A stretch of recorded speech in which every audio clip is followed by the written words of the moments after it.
This afternoon will mark 1 year since the massacre in Uvalde, Texas. The White House says the president will give a speech remembering the victims and to, quote, reiterate his call for Republicans in Congress to act and help to stop the epidemic of gun violence that has become the #1 killer of kids in America. Last year, 19 fourth-grade students, 2 teachers, were killed by an 18-year-old gunman inside Robb Elementary School. 17 others were seriously injured that day 1 year ago. Hundreds of local and state police officers waited outside the school for more than an hour before breaching the classroom and finally killing the gunman. That shooter legally bought both of the AR-style rifles he had with him just days before the attack. Joining us now, Texas State Senator Roland Gutierrez, who represents Uvalde. Mr. Senator, we appreciate you being with us this morning. I won't ask how everyone's doing in Uvalde because 1 short year cannot heal the pain that you all have felt and that those families have felt right there. But what is the feeling now on this terrible anniversary? Well, I think that families are just devastated. I mean, you don't heal from this. You don't get over this.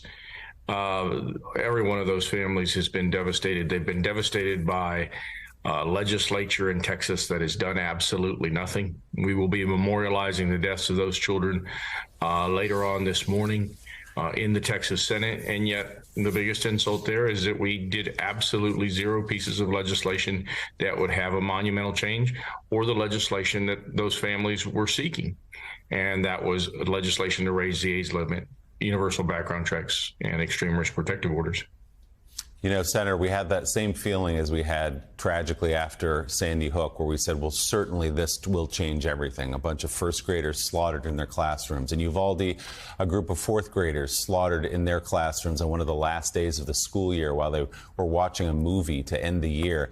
I was reading again last night some of the stories, and that sweet 11-year-old girl who played dead and smeared her friend's blood on her own body so that the shooter would not come back for her, thinking that she was dead, that she had to think through that and experience that.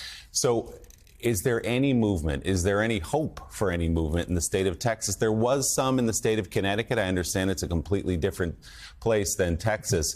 After Sandy Hook, they did get some things done. Is there any hope that there might be something else that can prevent the next Uvalde? Sadly, no. I mean, the governor, the lieutenant governor, and the Speaker of the House did not move any bills forward. One bill in the House got through the committee process. You had 2 Republicans vote for it, which was to raise the age limit.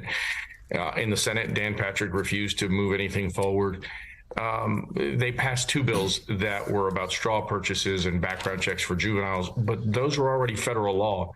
I don't think you get to pat yourself on the back for something that's already a federal law. Indeed, these families have been injured day in and day out in Texas by the Republicans in power that have created this chaos. And even just today, and not to deviate from this story, you have a guy that wants to run for president making his announcement on the day of the worst shooting in the last 10 years in the United States. I think that's pretty tone deaf and pretty disrespectful to these families. Mr. Senator, as we just noted, there is a lot of scrutiny and criticism about the law enforcement response to that shooting, and of course some discipline handed out to some there in Uvalde. What is your assessment, or do you feel satisfied by the review of what went on, and do you feel more confident that, God forbid, something like this were to happen again, that the response would be better? There's been no accountability and no real transparency. The Department of Public Safety, who had the most officers on scene, 91 officers, they claimed that they fired one guy who was actually allowed to retire, which was a guy named Juan Maldonado. Very recently, they supposedly fired a DPS ranger named Ryan Kendall, a Texas Ranger. Mr. Kendall's still on, according to the Washington Post. They just put out a story today that he is actually still employed because he hasn't had his exit interview. That supposedly happened 2 months ago, and he's still getting paid by the Department of Public Safety. That after a memo was leaked, 6 months ago, 8 months ago, where the Department of Public Safety said that no one would be fired from this incident. Extreme failure, zero transparency, a Republican-controlled legislature that refuses to hear the truth as to what happened. And imagine being one of the families who's seen no accountability now, 1 year later. You have been a passionate and strong voice on all of these issues. I know the families appreciate that. Texas State Senator Roland Gutierrez, we will continue this conversation with you, sir. Thanks for being with us this morning. We appreciate it. Thank you so much.